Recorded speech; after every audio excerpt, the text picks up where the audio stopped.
I'm Ashish Kaushal, the CEO of Hire Talent. I'm excited to have our third segment of the series of the future of contingent workforce in European edition. We made some great predictions last year, and I'm happy to say that you guys are pretty accurate on most of them. And today we're going to talk about 2025, which seems to be just as complicated as 2024 was. There's been changing of administrations across the globe. Now we're navigating tariffs and how that affects trade, outsourcing, and the way companies hire talent. There's global disruption still in the Middle East and Ukraine. It's still an unknown. Back to office, is that a trend, or is remote work over? Ongoing inflation, labor force demographics shifting, changing the immigration policies, and the state of DI. So there's a lot to talk about, and not only to mention AI. Finally, we've also seen a trend where the buyer community has been leaning on the MSP's consulting arms to pay for strategy services, because we've all realized that free is expensive, and expensive doesn't feel nice. And so we're seeing companies invest long-term investments around that area. Our panelists today are Tracy Stanton, she's the SVP of Client Services at Magnet. Manfred Vogels, VP of EMA Markets at Beeline. Neil Jones, Head of TAFN EMEA. Simon Bradbury, VP of International Markets, EMEA and APAC for Allegis Global Solutions. And then David Gettins, COO of Impelum Group, UK and Europe. Welcome, everyone. Thank you. Hi. Hi. Hi there. So I'm excited. So I guess let's get right into it. What is your prediction of contingent workforce and SOW in Europe for 2025, and then how might the U.S. landscape impact that? Tracy, do you want me to start? Do you want someone to start? I'll pick up. Yeah, Neil, you start. Okay. So I think talking of Europe, I think predictions if we start just with general demand in the market, I would say obviously we've seen all the big players' results, and Europe is most challenged in terms of just volume. And I think you've covered a lot of the reasons why for that. It's geopolitical around a lot of things going with wars, but also just kind of political instability within countries. Mm-hmm. So from a general demand viewpoint, the overall contingent demand is lower, and I think that's in two ways. One, around growth projects. The second, around attrition. There's very little attrition. People are staying put, so we're seeing a more stable workforce. We do see some differences, I would say, between Northern and Southern Europe. So the traditional bigger economies in Northern Europe are definitely mostly feeling the pressure, whereas you get into some of the Southern European economies, it feels a little more buoyant. And that, once again, that's reflected in different results and analysts' kind of coverage. That's mainly contingent. When we think of SOW, I guess we see a lot of demand, both just from a general day-to-day viewpoint, but particularly from an MSP viewpoint. I think for years and years we've been taking cost out of the traditional contingent workforce, but we see a huge explosion in opportunity and demand and in willingness to look at the SOW side of the fence. I would say there's a lot more focus on cost now.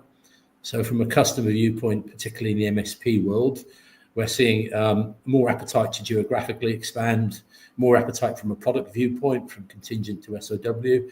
And also companies trying to capture divisions or areas that may not have been underspent previously. So a mixed bag, low demand, but lots of opportunity to expand the MSP service, I'd say.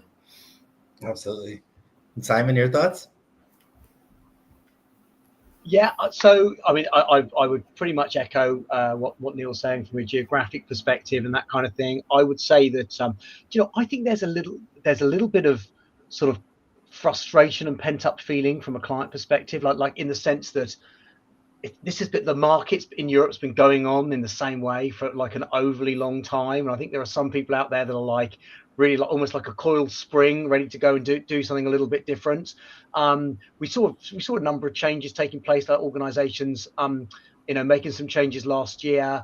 I think that they tended to go in one way or the other. They're either like, actually we historically, as we've been like going through the generations of MSPs, it's been cost as being the number one driver, and some have continued on that trend and like oh, what's the next level, and maybe that's been SOW, and others have bounced back a bit from that and gone, actually we're not going to make any material difference by trying to squeeze a little bit more, let's go for a different model. And so I think that there's been a little bit of variety from that perspective, but I don't think it would take much for there to be quite significant change. I think people are out there going, we really want to drive something differently, but they're waiting for the market to get a little bit better to feel that they can afford to do things a little bit differently. That's my kind of perspective on it. But maybe I'm a little bit rose-tinted spectacles on that.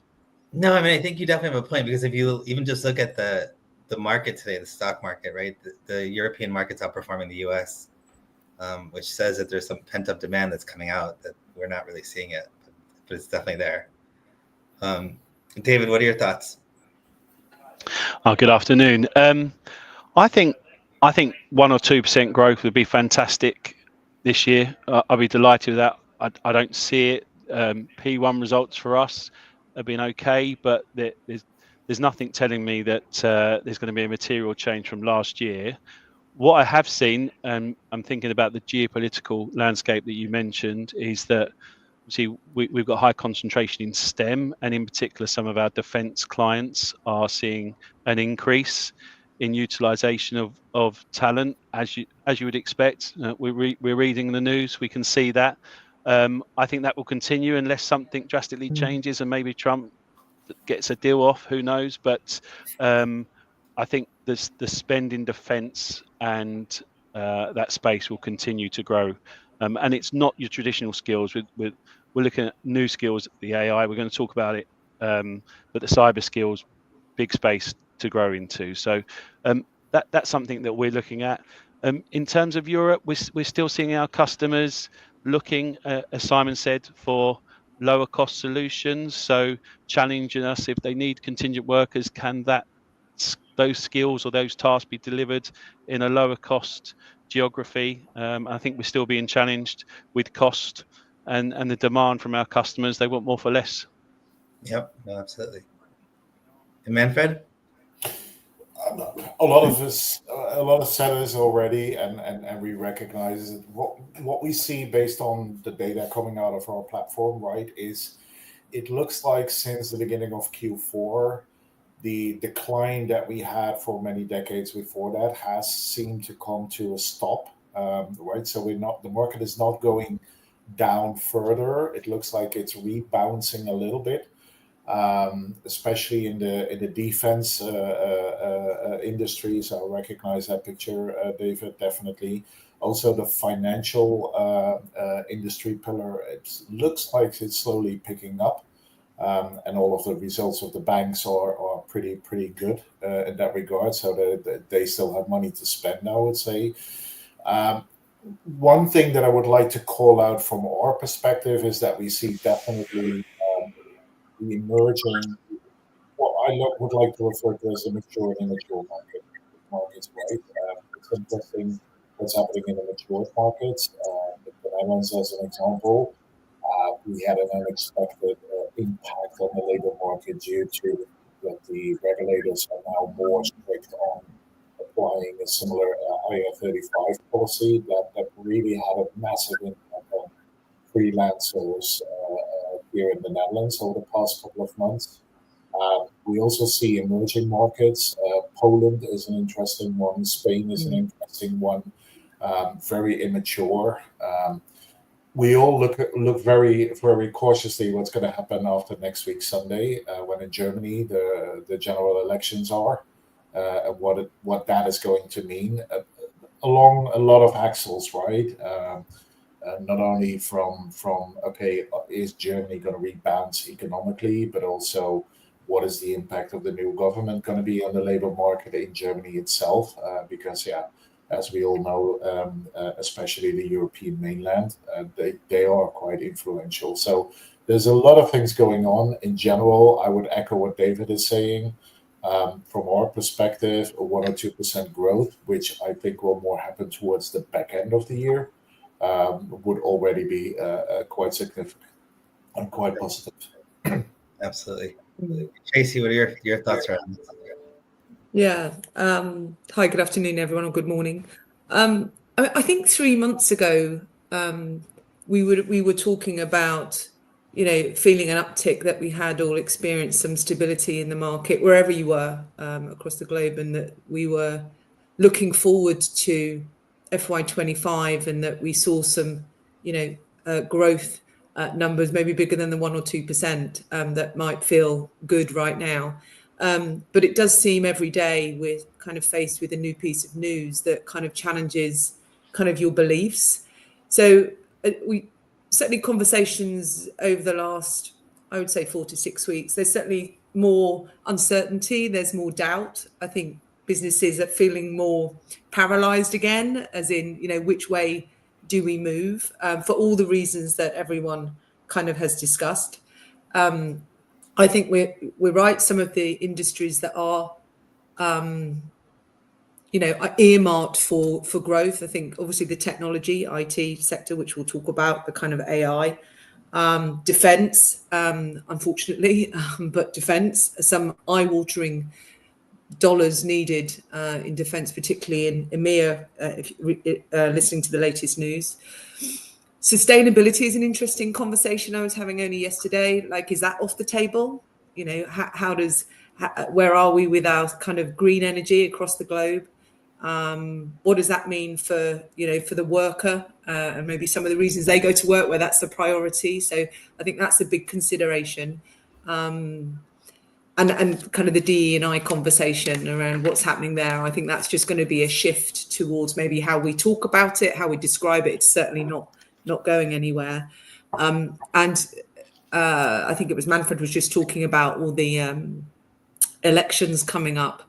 Certainly from a compliance perspective, that is just top of mind. In the Netherlands, we talked about the DBA, I think moving over to the VBAR, I think it's called now, be potentially more along the lines of kind of IR35, pay transparency in the Nordics, etc. So there's so much going on.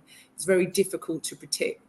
So I think if there was one prediction, and I'm not just trying to get out of making a prediction, it's just get comfortable with being really uncomfortable over the next kind of 6-7 months, because I think it's just going to be very bumpy as to the twists and turns that we see with really big political players, and we watch that rolling out.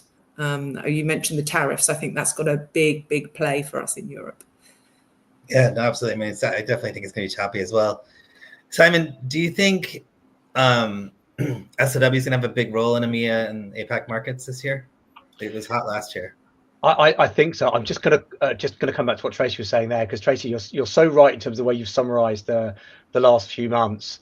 Although it made me feel it's the hope that kills you, isn't it? Is that the positivity that was there at the end of last year? So so that was a sobering. The coiled spring. Yeah, that was a sobering commentary that you just made there. I was like, oh yeah, I remember those days, and it kind of put into perspective just kind of where we are now. But I was talking to a client this morning about actually like the period that we're in right now, like these few weeks and the weeks that are to come will be looked back on with historic relevance. And I think things are moving so fast and so significantly. Actually, we're almost like just trying to react, and like who knows, like who knows. So calling predictions. I'm notorious internally for whatever I predict, that's definitely not going to happen anyway. So and I think it's getting even harder at the moment. So you just wanted to comment on that, because it really made me think when you were talking. So Ashish, yes, in terms of, I mean, I think that the shift that's happening from a long-term contingent workforce perspective is that the material impact that procurement departments or HR or talent departments can have on their organizations from a cost, but also from a just general operational perspective, when they've had MSPs in place, it's on the contingent workforce, like the staff augmentation side, it is just not that material when compared to what can be impacted on the statement of work or professional services side. Most organizations have professional services spend anywhere between 3 and 10 times what their staff augmentation spend is. That didn't used to be the case 10 years ago. That's definitely grown over a period of time.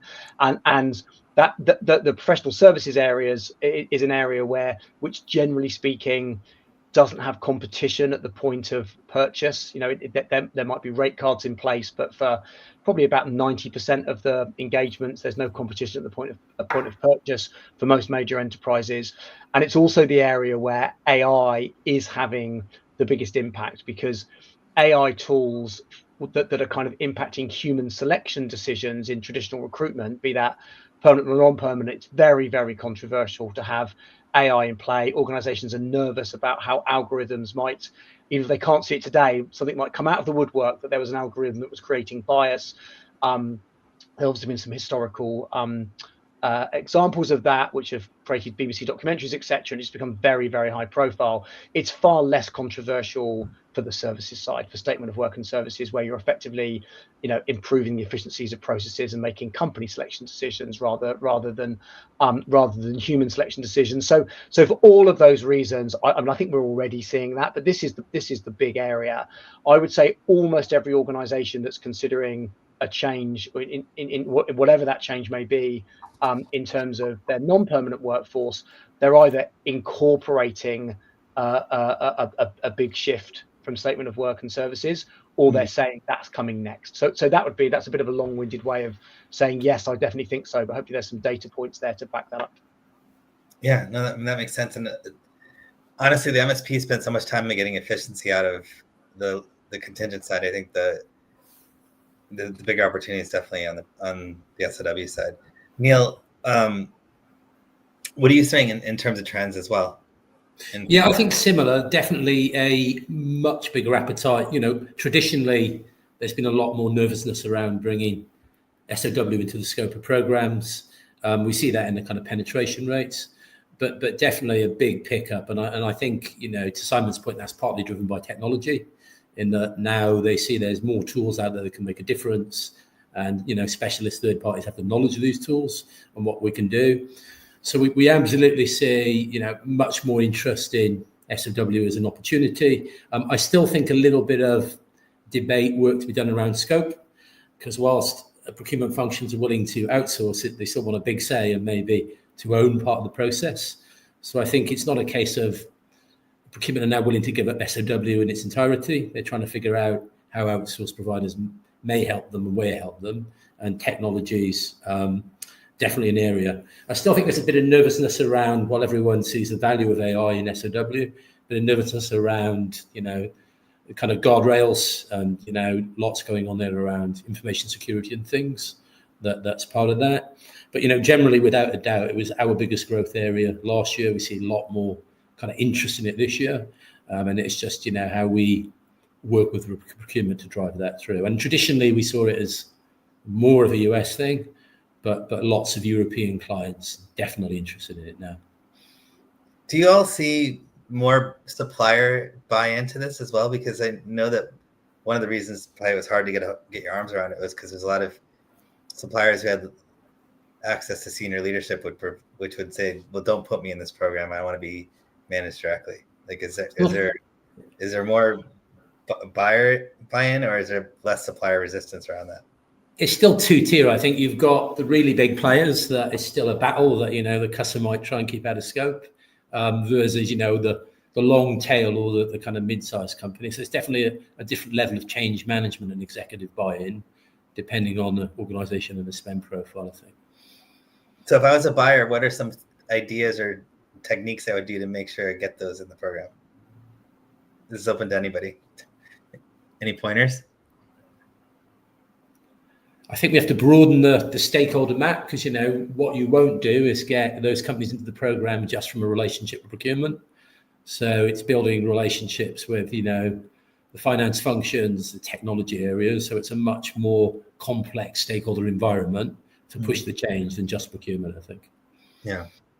One of the compelling arguments that I often hear from both ends is by bringing that into your program, A, you get your arms around it, or B, in order to get to those suppliers to buy into those kind of programs, it's often finance driven, because a lot of these smaller companies are challenged with the fact that, yeah, they reach their milestones, or they provided ultimately with the billable or non-billable resources, but to get actually their invoices being paid, because there's no PO, because there are too many people need to approve something, or it's not even clear who needs to give an approval. That is often what we see from our perspective, from a technology perspective, one of the key drivers to embark on an SOW part of the program. The other thing, and again, I don't want to open up a competitor discussion here this afternoon, but what we also see, and I would play it back to the MSP providers that are in this meeting, is where exactly is the value add that an MSP can bring. I mean, I can for sure list a couple of things, but that's where I see a lot of clients asking themselves, okay, so how is the MSP going to accelerate that journey, right? Because it's often clear on the contingent side, but in the SOW side, it's much more unclear. And I think there is a general market challenge for all of us to make that more visible, and to make that more on top of everyone's mind, what both a VMS and an MSP provider can actually do, and helping transform the business, because the change, bringing SOW into your program, should never be underestimated. So I would say that's a challenge for all of us. Great points. Manfred, Go ahead, Tracy. yeah. So I think where we see it work best, and to overcome that challenge, because you're right, it is about that kind of visibility, is where HR and procurement are around the same table. And that they are collaborating. So you have the HR from the compliance aspect, and you have the procurement from, the skills of the procurement team, which is cost driven, right? So, and that we're actually from a hiring manager's perspective, it's just what work needs to get done, and then you allow that kind of signposting, that triage, that work to be done between HR and procurement to determine, well, what is the right route to go down. What we're finding, we're spending a lot of our time, we've seen a shift across our portfolios of, I had a look earlier on, over the last 3 years, a 16% swing overall in spend from staff org moving over to SOW. So the question is why, right? Is it hiring freezes? Is it relational? Is it that we're nearshoring, offshoring more? And it's yes to all of those. It's yes to all of those things. So the decision as to what route you go down shouldn't be at the if we can take that, the value comes in, we take that away from the hiring manager having to decide that, to saying what work needs to be done, what are the outcomes you desire, and then you go through a process. And that's where technology can come in, because that's kind of rules based, that makes sense. And then that, the selection process thereafter, that's where maybe that risk you were talking about, Neil, where, AI maybe shouldn't be playing. But certainly bringing those two round the table, and those two very, very clear agendas, when they come together, that's super powerful. And that's where I think the MSP does play to both the tech and the service, that they can bring that together. And ultimately, it's what keeps people up at night, are those risks, those non-compliance risks that they're playing with, and the big fines that come along with them, and brand reputation that we see as well. Yeah, I was going to add to that, Tracy, all of the above, of course, but to tap into the value piece that Manfred mentioned, I've talked about this before, why I think our industry is so exciting at the moment, because we're creating new roles.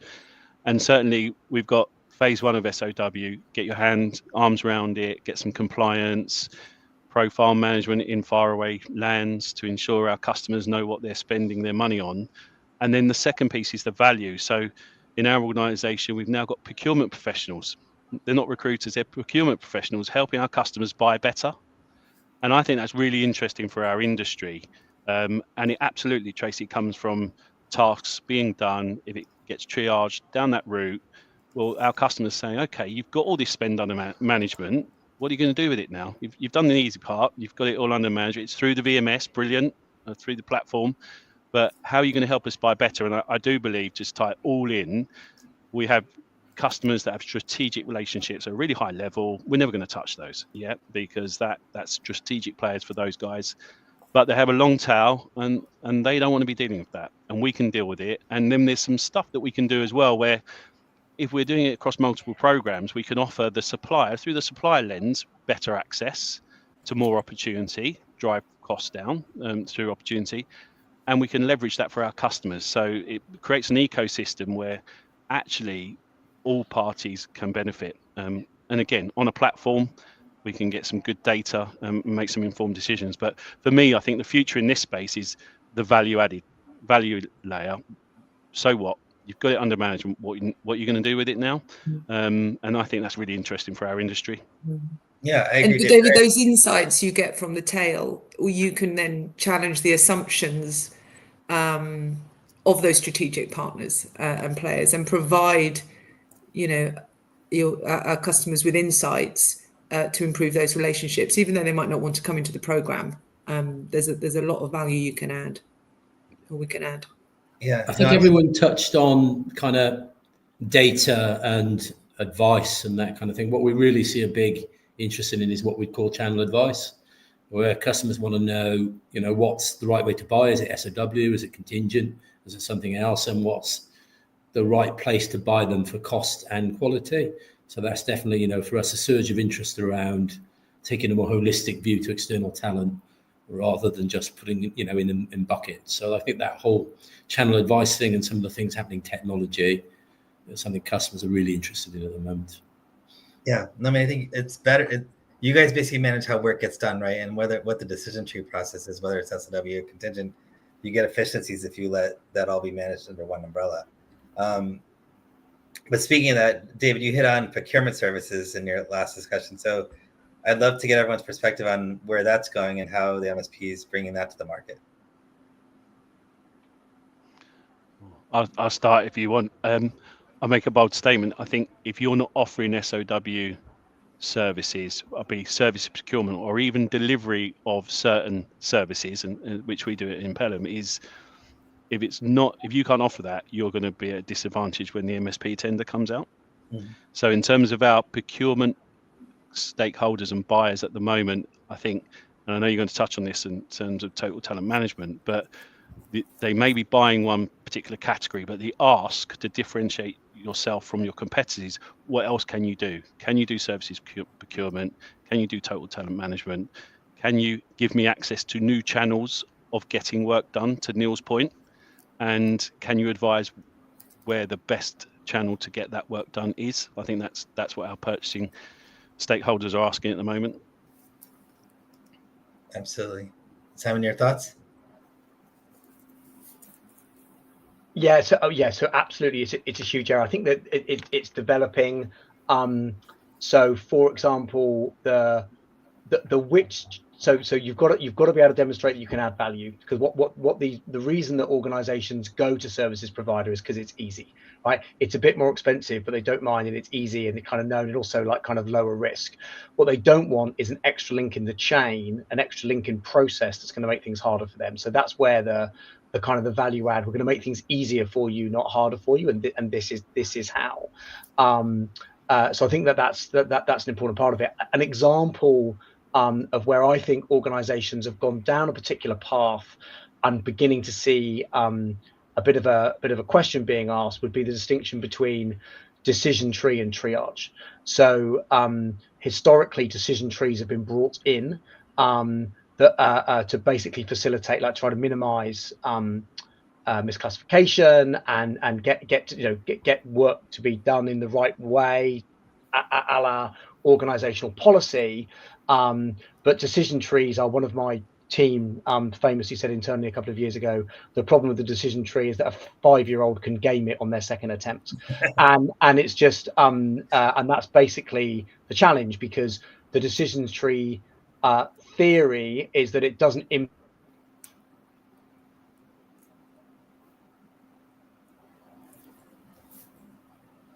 I think he froze. Have not been as effective, and therefore triage, which is more there's a human element in that. There's a service element in that. It's more complicated. It's more subtle.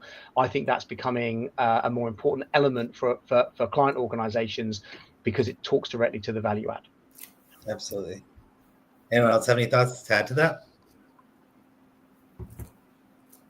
So let's talk about total talent management. We've been hearing about this for, I think, 20 years now, for the most part. Is it finally going to become a thing? Well, let me go first. I'll share my personal opinion. Yes, you're right, Ashish. We've been talking on this topic for 20 plus years now. I got to be honest. I couldn't name you 5 clients that have it in the true sense of the word, to be honest, right? Which is one of the problems, because if you ask 10 people even in the industry, what does total talent management mean? You get 10 different descriptions. I'm truly asking myself the question, okay, I go through a lot of changes, because getting there in the true sense of word is quite a big transformation throughout the entire organization. And once I've reached that end goal, I ask myself the question, okay, now so what? Right?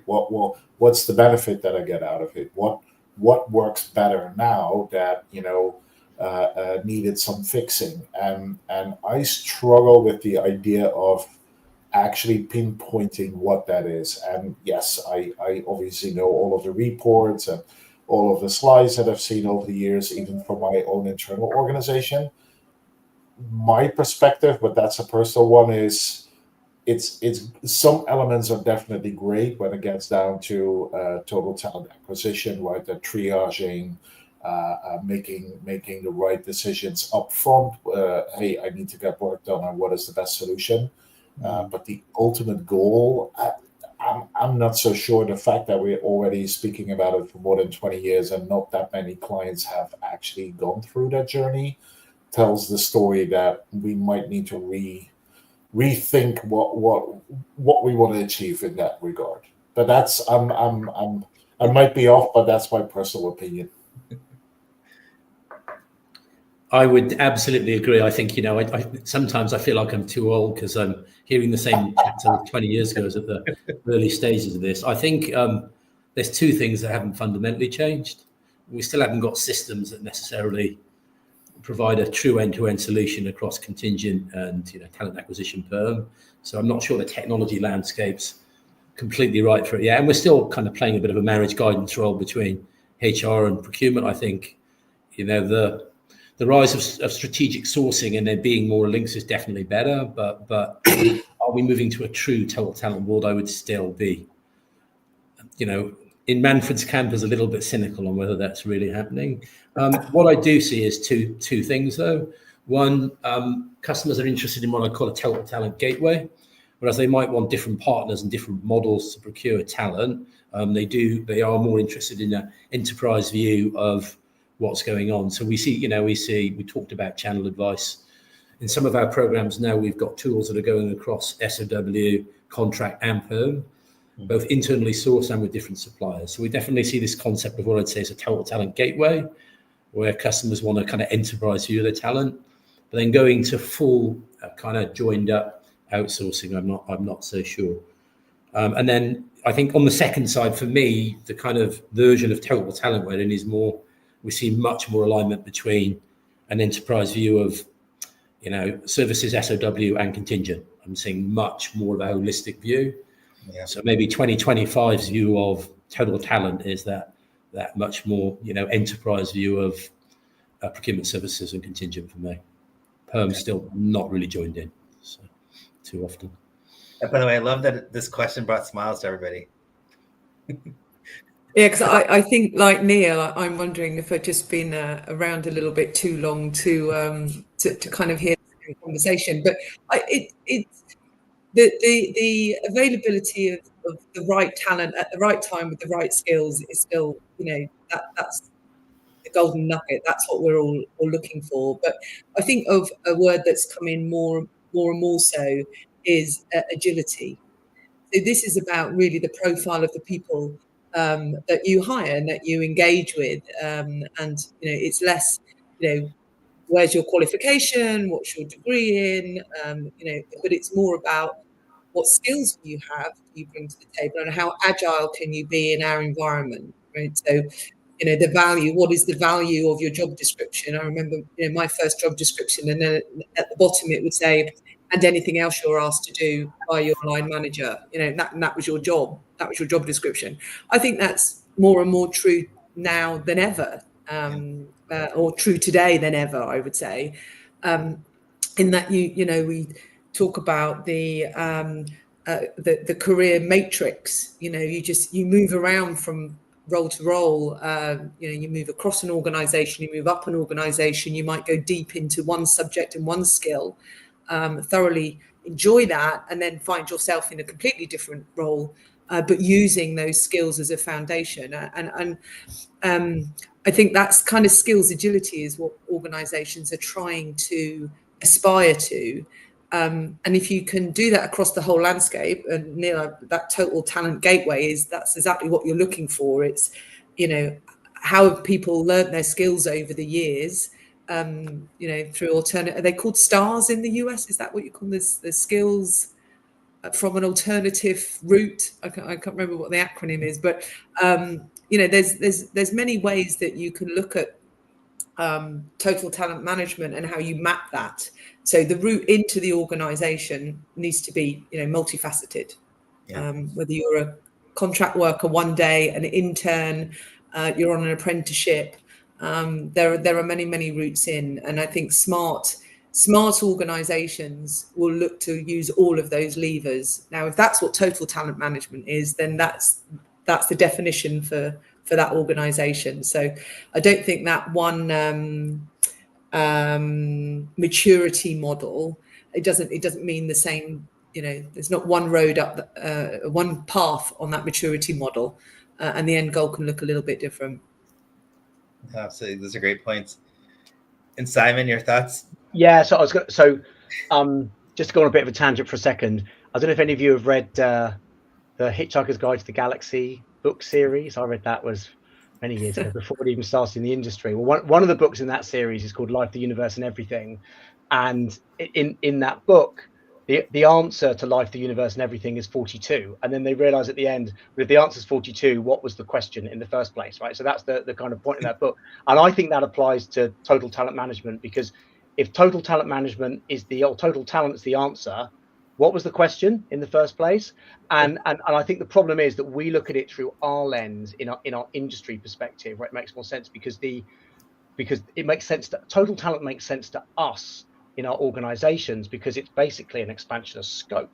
But for customers, total talent isn't an answer in itself. What the answer they're trying to get to is, how do we get work done? We've used that phrase, how do we get work done, many times ourselves. And if you're going to get work done in a truly kind of agnostic way, it's about getting work done in the best possible way, then your silos, your traditional silos to the workforce of permanent, non-permanent, internal, statement of work, contingent, etc., melt away, because they're irrelevant, right? So it becomes an output of getting work done in a better way. The problem is, it's the barrier to the change and the starting point that most organizations have, which is being a manager being asked, who do you want to hire and where's your job spec?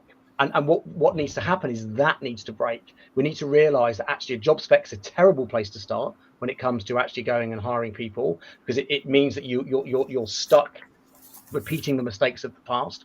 And also the fact that managers don't, I still find it amazing that organizations have HR business partners, because HR issues are important enough to have an infrastructure to support the business in having help, but they don't have workforce business partners. So the managers themselves are expected to make a decision up front about what's my right channel to market, and that's the first thing they've got to do. Is it permanent? Is it non-permanent? Is it services? Oh, I now go down that individual siloed channel. So that's a big ask. But I think the reason why we're struggling is that it's not an end in itself. Like getting to a total talent solution would basically be an output of understanding that getting work done needs to start off in a different position, and that's really what it's all about. But that's actually not in the gift of this group or us within an industry. It's an argument that we've got to win with customers, and it's a fundamental change, because that is not how enterprises set themselves up today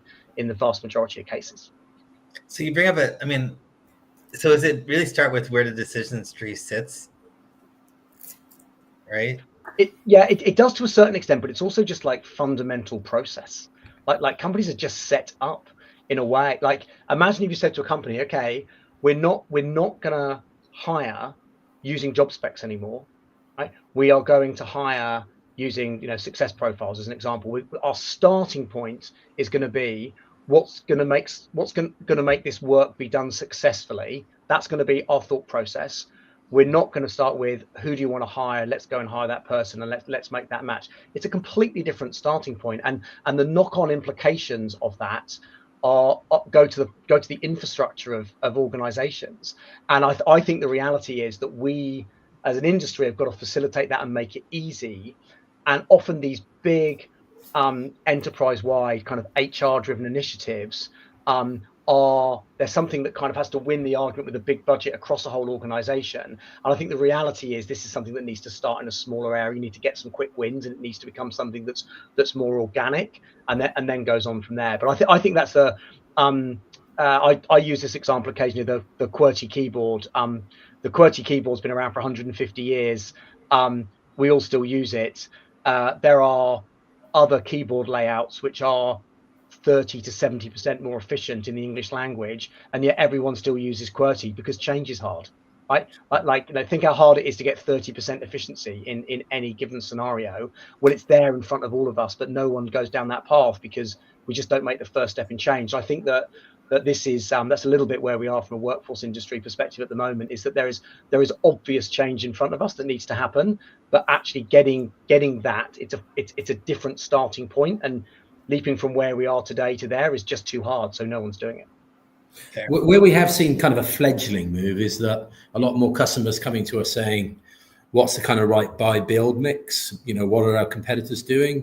So I think there's that kind of more attention on what I'd call strategic workforce planning, where people want to think about what's my percentage of different channels that's going to be right for this industry and this market and this economy. So I think we're seeing some early efforts at, a more intelligent approach, around actually having a plan to start with just randomly buying depending on the pillar in question. But very early days, because even getting that information then is very difficult. So that brings up another idea. Does companies that run MSPs and RPOs with the same provider, does that help the total talent management solution become more of a reality because it's all centralized in one area? Yeah, I think so. We've got some data that supports something like 28% of providers that buy from one category, they will buy from the other category as well. There is some hope though. We've got within our portfolio, not the massive enterprise clients, but we've got some small to medium-sized clients that are buying total talent. But the secret is there, to Simon's point, is we're dealing with one small leadership team that are engaged and on board with the change. And maybe they're a size of an organization that can embrace the change. So maybe it's a startup, maybe it's a small bank, etc. They're 200 contractors, maybe 400 perm hires. They can get their head around that. I'd contrast that with, if we get a tender through the door now, and I think my colleagues, my friends on this call would agree, enterprise-wide, multi-territory, multi-federated business, total talent management. This is our ambition. 18-month sales cycle. The first question you would ask is, how's that going to be working locally with your hiring manager that has for the last 20 years not done anything unless there's a job spec or there's a union, for example. So for us, for me, in Pelham, it's looking at those opportunities. I think there's hope. We can do it. We see it work. And that's exciting, but there's a lot of change to be had for sure. I think Simon's bang on the money in terms of where the change needs to happen. It's not us, it's them. So maybe, and yeah, I'm going to start with you on this. Maybe, so I went to a conference last week, and I sat through 5 sessions on what AI is and how it's going to change everything. It was a talent management conference, and I walked away and said it was so esoteric, or it just felt like they said AI is going to do some stuff. That's kind of what I walked away with. I didn't know what stuff it was going to do, but it was going to do something. And so maybe there could be, if you took the decision tree and the triage and you automated some of those processes so that a 5-year-old couldn't get around it because AI is going to actually stop you at the gate. Maybe that's an area where this could really help as a practical way of AI being implemented. So where have you guys seen AI use cases where companies have actually implemented AI and seen real value from it today? And where do you think it's going to go this year?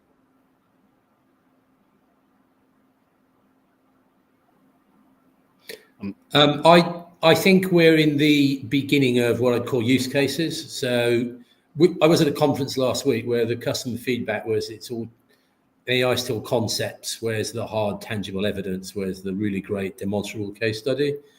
I do feel that's, in pockets that's starting to change. And my prediction for 26 will be there will be some case studies around. Will they be massive? I don't know. But I do think it's taking hold. And, Simon talked about change of the QWERTY keyboard. This thing hasn't been around that long. So in terms of concerns around guardrails and things, we have to give it some time to settle. But I do see that we are seeing steady progress, and then in 26 we'll be talking around case studies in some areas, but still with a little bit of nervousness around the whole info security side of things as well, and ethics and all those types of things. So maybe it's going to be steady progress rather than an explosion for the next year or two, I think, based on what we see around all of those different things. Yeah, no, I'd agree. And legislation's not helping, right? So, that's not just at a local level of, at a company level where we're working out how to use it and navigate, InfoSec in our own organizations. But, governments and countries can't legislate for it at the moment. And even in our own industry, it's still grey in the EU as to the law. How is it going to be interpreted? Are they going to be, when is the use case going to come up around how AI is used in our technology for decision making? But it's around. We're already using it. We use it in data. I use it when I'm shopping. The forms of AI have been around for a very long time. It's more these, the advancement and the large language models and generative AI and how that's going to kind of flow into the workspace. And we're, even in our own organization, we are, we're limited as to how we can use it. I'll have my own use of my own accounts. We have to be very careful. You can't put any data into there that, from Magnet's perspective. But I'll use it to create a slide or generate information for me to feed back. I used it for research today, but obviously you have to validate and double check. So for me, it's about speed to information, being able to have that conversation in my own language.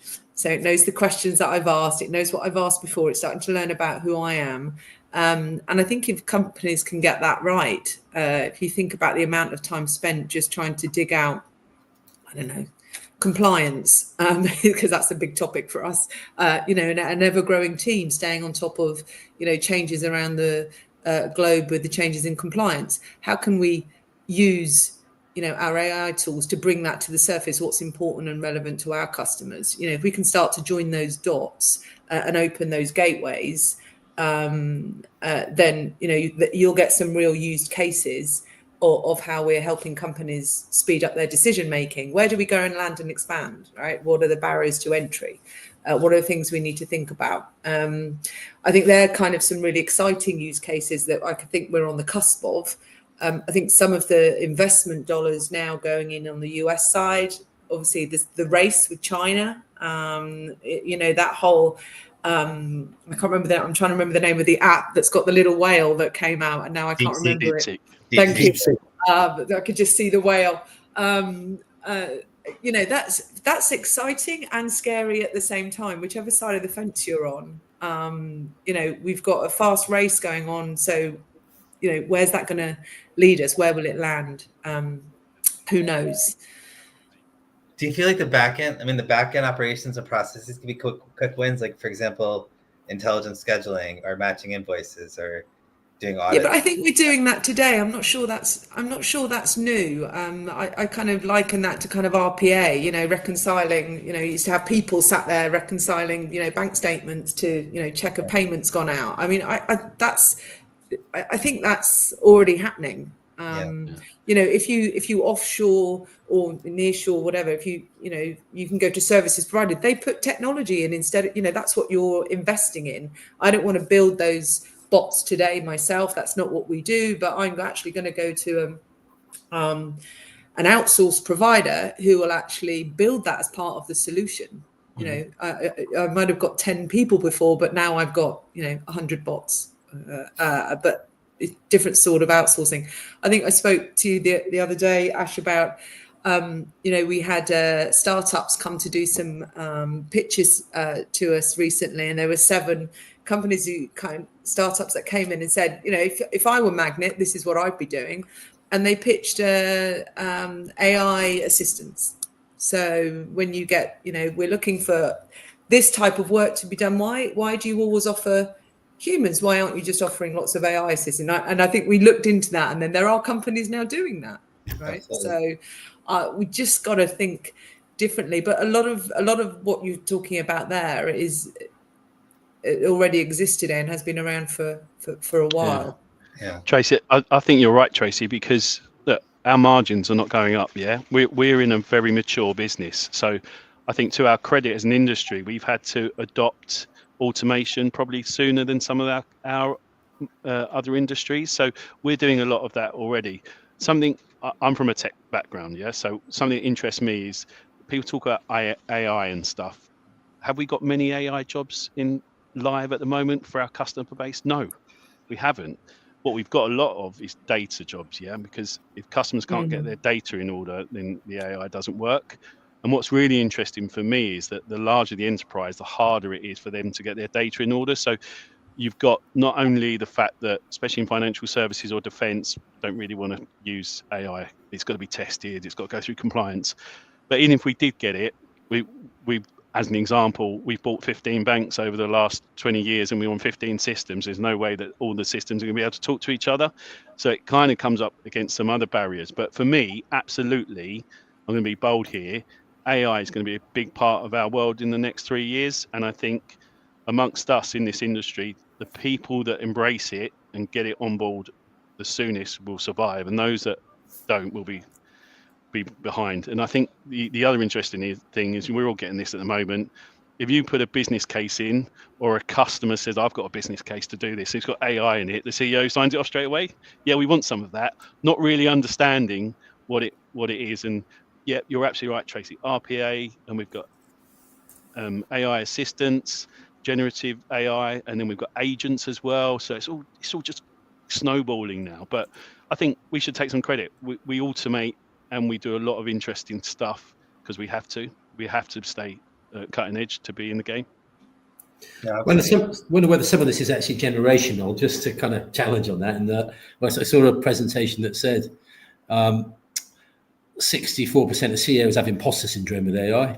There could be a generational impact there. So some of the speed of take-up might be around how comfortable the top person is with kind of change and technology. And then obviously as people get retired, as we go through the next kind of 4 or 5 years, that will probably speed up. So I'm sure there is a generational aspect here around ease with digital and things as well. So yeah, it's a great point. And actually, just going back to your original question of are there any case studies out there? So the best case study that I'm aware of is if you go to British Telecom, BT's annual accounts, they've published in there a case study where, data points of where they're using AI in services procurement internally. And I haven't got the numbers in front of me, but I think I'm right in saying they're saying that they've put £6.9 billion worth of spend per annum through an AI tool, and it's reduced their time to market to 1.1 working days on average. That's the sort of case study, which, but think how confident you've got to be for an organization like that to put that in your annual accounts and make it on the public record. Right? So that's the sort of case study which I think will begin to gain traction. Now, the interesting point about that is knowing what they're doing comes with it like a big investment up front. So most companies are not going to be able to go in and go, yeah, sure, we'll buy into the same tech in the same way because we're just going to write a check for it. It doesn't matter. That's too much of an ask. Yeah. But those barriers to entry will come down pretty rapidly when people know what the size of the prize is and what that can actually mean. So I do think there are some case studies out there beginning to come in. But I think again, going back to something I was saying about half an hour ago, I think that they are kind of disproportionate in some areas compared to others. And for me, that like in the services procurement area where you're dealing with companies, it's far less controversial to bring AI and algorithms into the mix than it is when you're making human selection decisions, which is what recruitment's all about. Yeah, no, absolutely. Manfred, any thoughts around this? A lot of it's already said, but I echo what Simon said in his last comment. We, as a technology provider, you can imagine, are definitely investing a lot in AI and possibilities. But what we've also seen is that, the market becomes hesitant, especially if clients start to think, okay, so is AI going to take over the human selection that I'm going to do? And we even went as far as, should we rename our products and get rid of AI because that only causes a panic reaction? There's one other thing that you mentioned, Tracy, that I found interesting. Regulation is not helping us. Yes, I agree. On the other hand, I would hope there is regulation, because my biggest nightmare is it's completely unregulated, which means that I don't know what's going to happen to the world, but I hope there are some regulations on the platforms like DeepSeek, et cetera, because otherwise we got to be informed of information that is controlled by just a handful of people, which is, I think, a very dangerous position to be in. So I'm a little bit, it needs to be balanced, but it's definitely on our agenda in multiple ways. But I guess for us, it's figuring out where does it make sense, where doesn't it make sense, right? And also making sure that everything is done in a transparent way. Because we ultimately do believe in our strategy. At the end of the day, there needs to be a human being who makes the end decision. That's definitely one of our key drivers. Absolutely. Yeah, so, just for clarity on that, I mean, what I mean is not helping us. It's just there's no consensus. Yes, depending on where you are depends on what what's acceptable, and we need that consensus because there's no level playing field then either. Yeah, you're right. I agree. So change is hard. How can leaders in organizations drive change more effectively? Because I think that's a lot of what we talked about today. Any thoughts around that? Oh, change is hard. So the example Simon just used there of, if you show people how it can be done and how it could make your life a lot easier, and then having robust change management teams, programs wrapped around the change, that's the key bit. So you understand upstream, downstream impacts of the change, and you have to layer in the human element. You have to bring people along, and that's about storytelling for me. If you can't show someone how life will be better, why would I do it? Unfortunately, the what's in it for me comes in a little bit with change, which is human nature. Easy to do the technical lift, but not necessarily easy to bring people along with you. I totally agree on the hearts and minds. But the other thing is maybe change, because there's so much going on and there's a lot of fear, needs to be incremental rather than big bang. So small, whether it's with AI tech steps, small proof of concept, incremental gains that build confidence is, I think all of us in our program, sometimes what we have to do to get to our North Star, kind of more of a modular approach to prove and get confidence. So doing rather than just talking, essentially. So. Yeah, I was going to make the same point. I was going to say find that like every enterprise has got different bits. It's not a homogenous enterprise. Find the friendly bit that really wants to do it, and don't push water uphill on that one. Just like go, we're gonna, and you do your little kind of case study and get your proof of concept done in a friendly area that really wants to do it, and don't enforce it on an area that doesn't want to do it, and then organically things move from there. Yeah, find a sponsor and let them sell for you for sure. So. David, any thoughts on this? Well, I think both internally and externally, that the show them, not tell them, obviously stands up well.